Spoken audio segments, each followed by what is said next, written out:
where you get cousins confederation. So cousins are brought in-laws are brought in, and they see things differently. And let me mention something that happens in family businesses from my experience.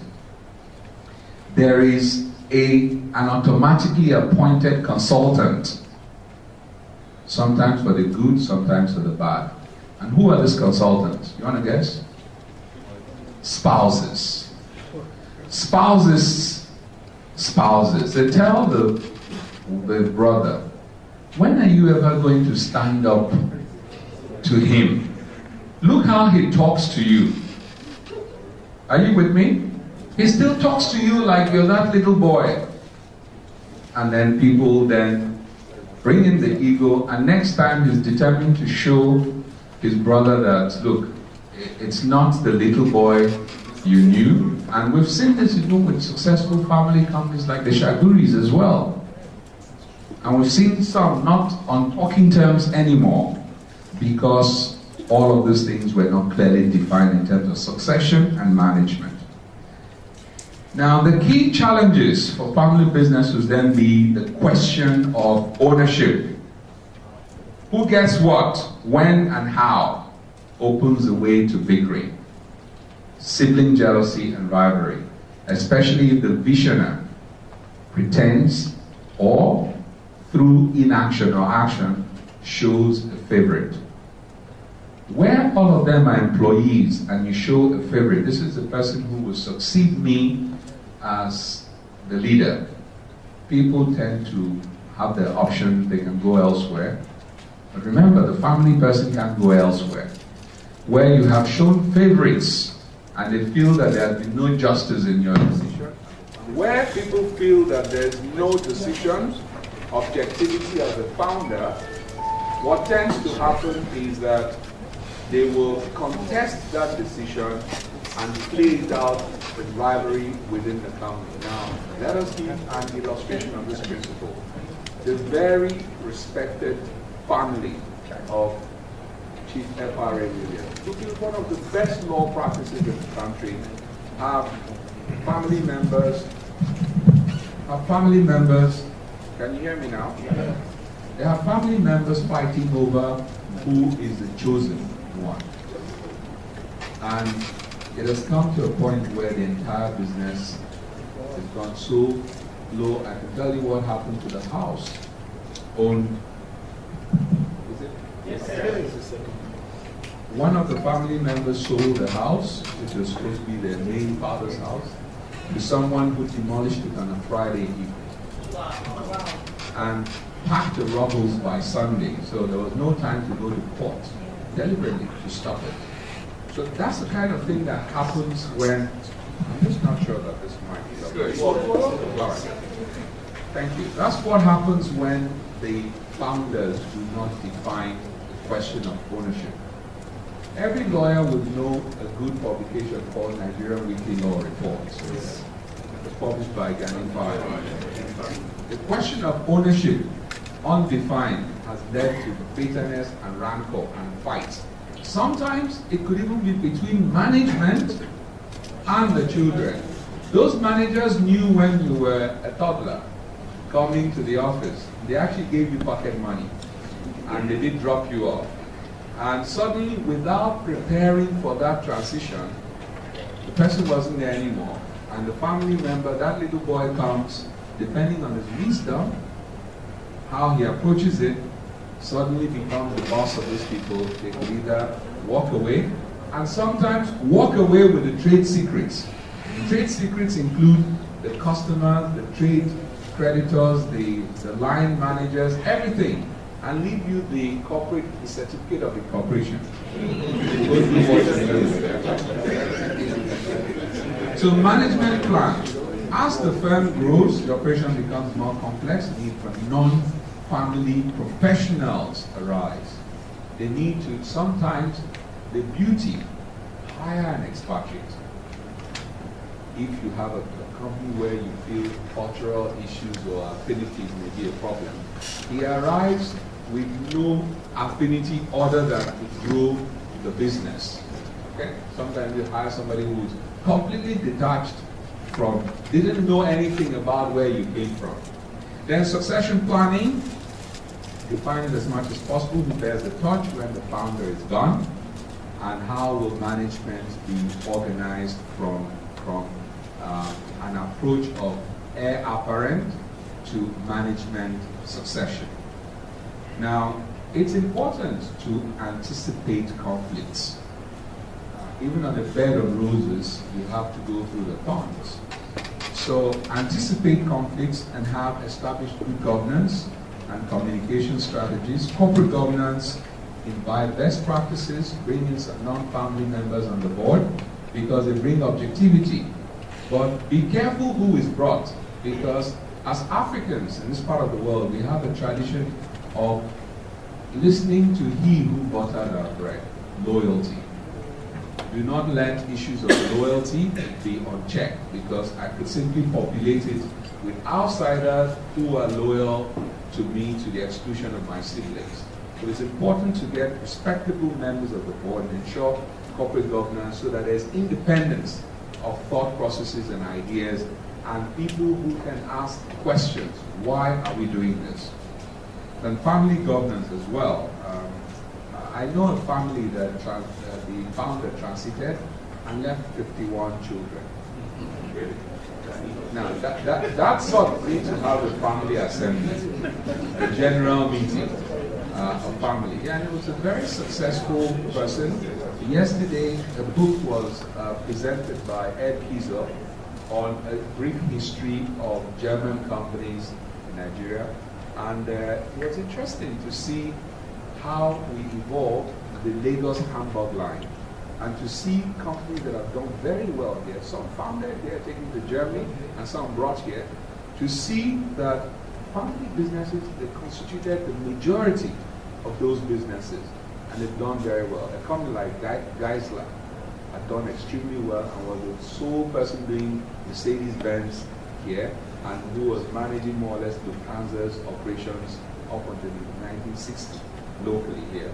So it's important to put that. So the second thing there is communicate.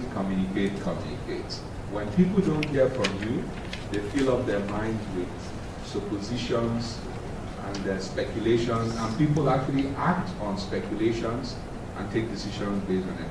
And then the plan must be clear as to who the next person will be, or whether it will be management of the company, continue to reside in the family, or will there be a buyout by employees. And it does help to think externally a lot of the time. Now, I talked about estate planning because we cannot talk about family business, especially if it's in the first generation transiting, without talking about estate planning. Now, estate planning involves financial and legal concepts, the sort that I shared with you about the companies, okay? And geared towards the administration and management of the person's estate, which is assets and liabilities, for the benefit of the successors. There has to be a deliberate plan. And why plan? Because planning connotes taking action in anticipation of later events. He who plans not actually just expects things to happen upon him. Now, the benefits as follows: distribution of assets according to one's true wish. In our local environment, to protect it from greed of relatives and external persons, including lawyers and professionals, who sometimes take a bite as part of this. Safeguarding of assets, tax and duty savings, investment for asset growth, insurance for heir and spouse, retention of family wealth and structure. And in sort of like in a metaphorical way, you're able to manage your estate from the great beyond. Now, I know people have said, so we talk about this, it's what happens.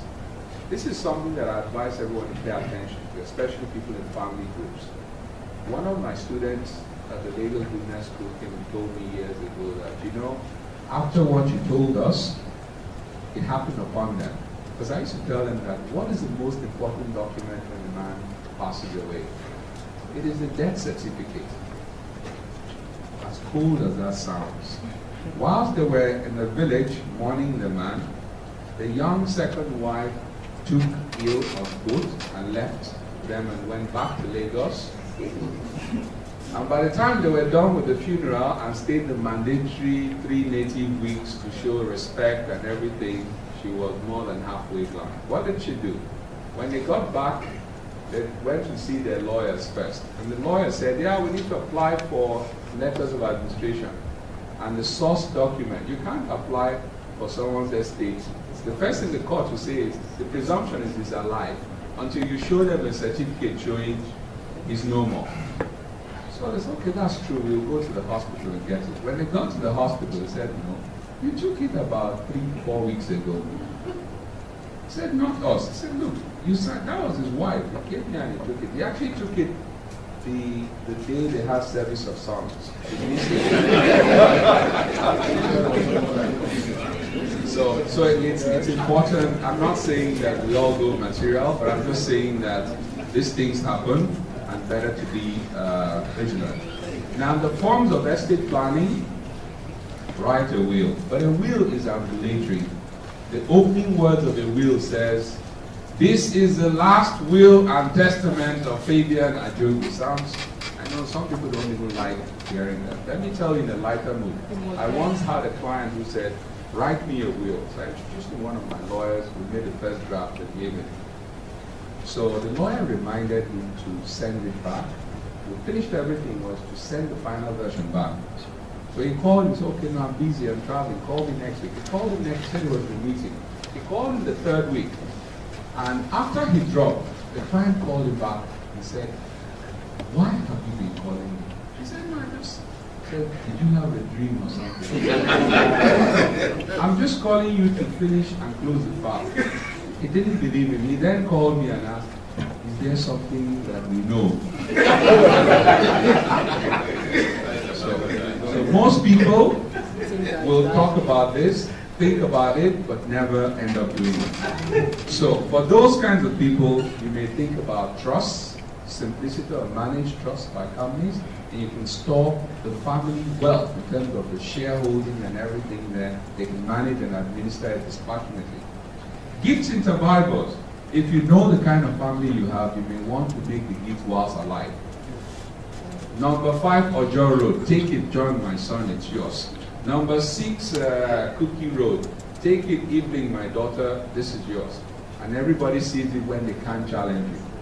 When the person is no more, they'll be bold enough to say, yeah, he was kind of senile towards the later day. They're bold enough to say their father was senile, or he wasn't in his right frame, or he was acting under undue influence. And such is alleged when a man gives all his belongings to a young mistress. One proof that he was acting under undue influence. To national multi-spouses give cancellation of debt.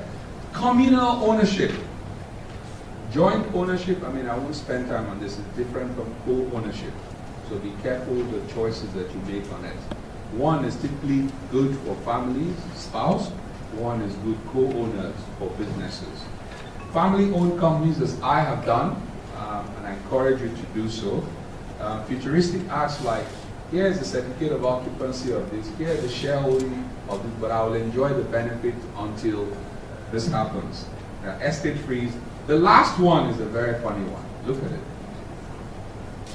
By doing nothing, you also do something, which is you end up not planning and it's by default. This comes after a long speech with a pleasing few words to hear. In conclusion, family businesses dominate global economic landscape from SMEs to conglomerates. And there's a McKinsey forecast that by 2025 there will be more than 15,000 companies worldwide with at least 1 billion in annual revenues, of which 37% will be emerging market family firms. Here's your opportunity to build to last. Family business owners must be accountable, as I mentioned. That accountability is very important for sustainability to all stakeholders and choose to be bound by the same levels of standards that govern non-family owned firms. That is, a family business doesn't mean you shouldn't do what makes a Total or ExxonMobil successful, which is run it properly. And lastly, we must look beyond the wealth that we're acquiring now and establish sustainable businesses and structures for the future generation, even to the 100th degree. I thank the organizers for inviting me, and I thank you for listening.